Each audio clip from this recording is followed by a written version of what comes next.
Right, team, that's it. We've got a job to do. Let's go police the world! America, America, America, fuck yeah! Come out again to save the motherfucking day, yeah, America, fuck yeah! Freedom is the only way, yeah! Terrorists, your game is through, 'cause now you have to answer to America, fuck yeah! So lick my butt and suck on my balls, America, fuck yeah! America, fuck yeah. Happy 4th of July, everybody. Today there will be no The Walking Dead, but that don't mean I can't stop in and tell you and talk to you about a little bit of K-pop. And what I'm looking at. So first game, obviously, that I'm looking at, I only got 4 people today, is Abbott versus Lazardo. 2 guys I'm definitely looking at. 2 guys where I am almost either betting one, and I may bet the other as well. So let's get right into it and pull up Abbott. Andrew Abbott right now is 4.5 minus 154 on FanDuel, where the other books are now showing a 5.5. That there is a telling sign that tells me right off of just reading what the books are doing that Abbott is either getting 5 on the fucking dot, or that may be all he gets today, as FanDuel is the sharper of the 2 books. But I'm here to tell you that at the moment, I think he lands on 5, and I'm one person away from taking this man over. It's been simple all year with Abbott. Goes back to last year and the year before, and that is zone contact. If you give me 6 guys good at zone contact, he is 3-0 to the under, where if you give me 6 guys bad at zone contact, he is 4-0 to the over. We have Abbott in a 7-0 spot as long as he has 6 guys pointing us the way. Well, at the moment, we have 5 guys pointing towards the over with 4 not. Granted, if we're going to go by lineup construction, the Turner, Bohm, Castellanos, Riamalto, all in the top 6. Those are the guys good at zone contact, where the bottom 3 are trash, and Schwarber and Harper are also terrible at zone contact, with Schwarber striking out 3 of his 6 at-bats, which tells you zone contact is the key. Right now, when we look at the Phillies, they're not walking, they're not striking out, and they have a putrid isolated power. That tells me I want to back Abbott for at least his earned runs, if not his strikeouts, depending on the lineup. Right now, I could see 4 or 5. The way the lineup is constructed, he may need to see Sosa, Kemp, Rojas 3 times. But Andrew Abbott has done nothing but shove this year. Shove when he's supposed to, shove when he's not supposed to. And the fact that the Phillies are not hitting, yeah, I'm going to look at that Andrew Abbott under 2.5 earned runs today, as this guy just keeps showing the fuck up. And until they want to respect him and put him in a 1.5 like he belongs, I'm going to have to start riding these 2.5s earned runs. Granted, if it's been hella juice to the over, minus 130 or worse, that's the time he got popped. That was the Milwaukee game. I read it. I left him alone that game because I was like, dude, this is too juice. So at the moment, I am looking to back the earned runs of Abbott under, as when I go look and see who Phillies played over the last month in that time span of not hitting lefties, they've only seen 1 guy that I'd bet on, and that was Fram Diesel. He went 7 innings, 0 earned runs with only 3 strikeouts. And like Fram Diesel, Abbott relies on zone contact. So maybe FanDuel is on to something. The way the lineup's constructed, I could see 4 or 5. If he gets 5, it's because he sees the bottom 3 times. So looking to back Abbott's earned run. And do I want to back Lazardo with him on the other side? Jesus Lazardo today, if we're going to go look at his prop, it's at 6.5 minus 125. And then you got FanDuel over here, just 5 cents worse. Nothing major right there. So when we look at his average, guys, they're strictly giving us what he's hit. 60% of the time he's hit this. That's minus 110, minus 115. And the money's been coming in on the over. Cool. Do we want to bet the over is the question. And I'm telling you, if this is the lineup I get, I'm going to have to just plug my nose and bet this man under today, as we have 6 projected who don't chase. Lazardo was a guy I've used for chase all year long. whether it be it to the under or the over. He is 10-2 as long as the metric pointed the way to where if they don't chase, he's gone under. If they do chase, he's gone over. The loss being the game versus the Cubs where they thought he was tipping pitches and they got fooled. And then the loss on the over where the chase was at was the Blue Jays. And if you're not elite of elite, you're not going to average a strikeout per inning. And Jesus Lazardo right there did not. So 10-2 to the metric, and we have the metric pointing us under. 6 guys don't chase in this projected lineup. And then when I go back and see who the fuck is Cincinnati seeing in their numbers, as Cincinnati's only striking out 21% of the time, they're not walking, which that doesn't make up to chase. Because if you're only walking 5.5%, how are you not chasing? That right there is a tricky little question mark. And it says that they are hitting the ball with a decent isolated power. Well, when I go look at who they seen, they blasted Crochet, but he still got his strikeouts. Fried went 7 innings, 0 earned runs with 7 Ks, where Rodon went 6 innings, 0 earned runs, and 5 strikeouts. Well, Rodon, like Lazardo, is a guy who depends on chase. It said under on Rodon. I didn't have the balls to take it. He didn't go over. It's saying under right now on Lazardo. And gosh, man, I mean, it's going to be disgusting, but it looks like if this is the lineup I get, that I will be betting this under, and I'll just not watch the game because it's disgusting watching everyone with 2 strikes trying to take money from me and my family. But it's a 10-2 spot, 5-1 to the under if we're going to just go strictly off the under. And I got 6 guys who don't chase. It says I've got to go under if this is the lineup that I do get. The next guy that I'm going to look at, guys, is going to be Brian freaking Wu. And he gets his shot at Pittsburgh, 6.5 plus monies. Not getting no love if you want to bet on old Mr. Wu-tastic versus a team only striking out 22.5% of the time.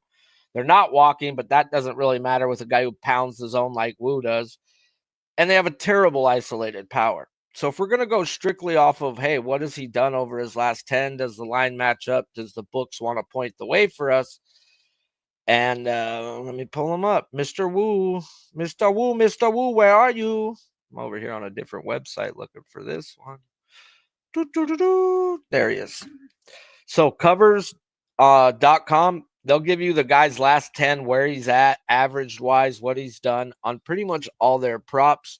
So when I go look at his last 10, has he hit 7 and 1, 2, 2, 2, and it's super plus money. Okay, well, what is the 6? 1, 2, 3, 4, 5, 6. Yeah, we could definitely be seeing a 5.5 minus 140-ish, but no. The books are not doing that. They're going to bump it up. And I'm going to talk a little Brian Wu real quick in a way where I thought I wanted this under. As at the moment, I was one person off from getting the under, as in zone contact. This man has been elite this year when he gets zone contact, whether it's been good, whether it's been bad. He has been 7-1 to the metric. Well, we've got 5 guys in this lineup who have good zone contact. But granted, it's the way that it's freaking lined in these spots, the way it's constructed.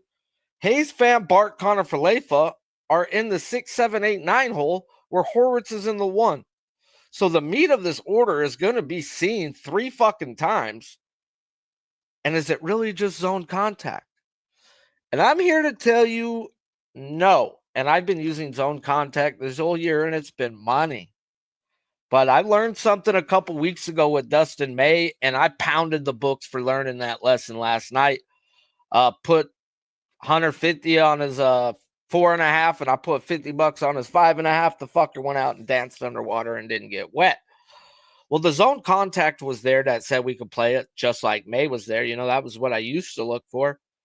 But then you go look at these guys' 2-strike counts, and I learned it from listening to the Dodger game. Dustin May is one of the best pitchers in baseball, striking you out if he gets you to 2 strikes. But he has a terrible strikeout percentage overall. Well, Wu has a better strikeout percentage and nothing less than a 46.5% to a 53% So damn near 50% of the time, if he gets you 0-2 to 2-2, and he's striking you out 38% of the time on a full count and only walking you 21%. That tells me, guys, we've got to look at first pitch guys who swings in first pitch and guys who take pitches in the zone. And that's where I see the bottom four is get a bowl, even though the zone contact says no.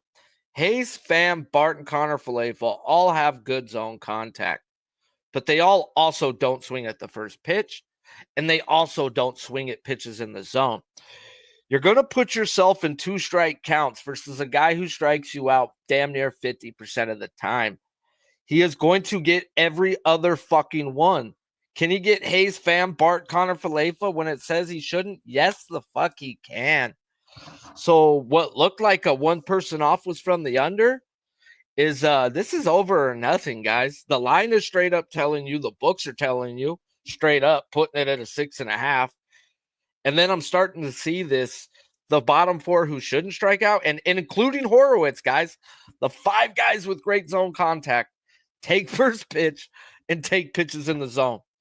We're going to have action versus them. So I'm probably going to end up putting 50 on the over in a spot. 5-4 is not a spot I look to bet anybody, but you're giving me 4 guys bad at zone contact with 5 guys that are going to take the first pitch and take pitches in the zone. That is a recipe for disaster when you're going up against a guy like Wu, guys. Wu this year is in the zone 8% better than league average, 10% better last year. This guy pounds the fucking zone. And if he gets you to 2 strikes, he murks you. Oh, Lord, guys. What seemed like an under spot for Wu is definitely an over or nothing spot. Let me talk to you. Now, the last guy we're going to talk about today is I'm only looking at 4 guys. This was going to be simple. It is the 4th of July. We're just going to keep it quick. Is old Spencer Strider. And I ain't going to lie. As soon as the line came out last night, I put $200 on the minus 150. And then it dropped to minus 125. And I threw another fucking $100 on it. So I got 300 on Strider already. And the lineups haven't came out. And 96% of the time, I will not bet a K prop before the lineups come out. Knock on wood, the times I have, it's been really good. As there is nothing they can do to make me change my mind on Spencer Strider today. Who are you going to pull off the bench? Urias? Trump? Carlson? Mayo? It doesn't fucking matter is what I'm saying. The only guy I'd be afraid of is on the IL and not even projected back till after the All-Star break. So, yeah. Zone contact, we have 7 of the 9 projected trash. We have a guy who, if you look at this year, is not pounding in the zone. He's been struggling with his normal, where over his career, he is elite at being in the zone. Well, I'm going to tell you, he's a lot more like the Spencer Strider we grew up watching, guys, as if you look at his last 3 games, not looking at the back-to-back, because you're going to pitch a team different than the first time. First game versus the Mets, and then his last game out versus the Phillies. This man was in the strike zone, league average or better in both of those games. And if you're league average or better, you're going to mark this fucking team. Yes, the chase isn't there. It's 5-4 to the under, but I don't depend on chase. I expect this man to come out and be the man that we've become accustomed to watching. Strider last year, guys, before the surgery, his fastball was 96 miles per hour. Last week, when I looked at his game log, his fastball was 96.3. He's averaging where he was at, and his spin is actually a little bit up. His curveball last game was 84.4. His spin is up tremendously on that pitch, but yet the velo is down by 1 mile per hour. By seeing the spin up and the mile per hour down, that tells me that's on purpose. He's putting more spin on it, which is taking the velo down. Okay. We go to his slider, his bread and fucking butter pitch.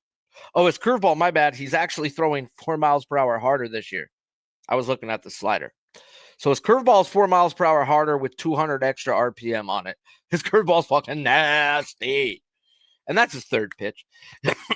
His slider spin rate still the same, was down a mile per hour compared to last year, but pretty much, guys, everything over the last few games has been coming back to what we've become accustomed to with Spencer Strider. Spencer Strider, guys, last week and versus the Mets pounded the zone. If you pound the zone today, we have 10 to 12 strikeouts, as 7 guys are terrible at zone contact. And yes, I'm not taking in Westberg or Sanchez this year. If you look at them this year, it's going to say they're good. They have less than half the amount of bats than anybody else on their team. So let's just look at their career. And their career says they suck donkey dick. And if you suck donkey dick or league average versus one of the premier pitchers in baseball, you're in for it. And Spencer Strider is a premier pitcher in baseball. So I have 300 on Strider, 200 on the minus 150, and then 100 on the minus 125. I'm looking to bet Abbott's earn runs under 2.5. Not sure if I want to take it with Lazardo and just bet the first 5 under, but looking to back Abbott versus a Phillies team not hitting. And then I'm also looking, right now it says Lazardo under. You give me 6 guys who don't chase, says I got to go, as he's 5-1 to the under when we get 6 guys who don't chase. And then Woo, where at first I thought I was 1 person off from the under. The books are saying we want under money, and I'm starting to see why. And that reason why, if I could see why, that means I can bet it. If I don't understand it, then I just got to let it be. I explained to you, there's 5 guys with great zone contact on this team. Those 5 guys take first pitch and do not swing at pitches in the zone. To a guy who's in the zone 56% of the time, where league average is 48. You're going to put yourself in bad situations versus Woo, and he's striking people out 46.5% to a 53% if he gets you 0-2 to 2-2. Woo looks like a smackable play today. So, yeah, as crazy as it sounds, sometimes you need this show to talk it out and work it out. Appreciate you all for tuning in today. It's just simple. Talk a little baseball and talk what I'm looking at. So appreciate you all for tuning in. If you haven't, smash the damn like button. And yeah, let's have a good 4th of July. Why? Because America, fuck yeah. All right, team, that's it. We've got a job to do. Let's go police the world.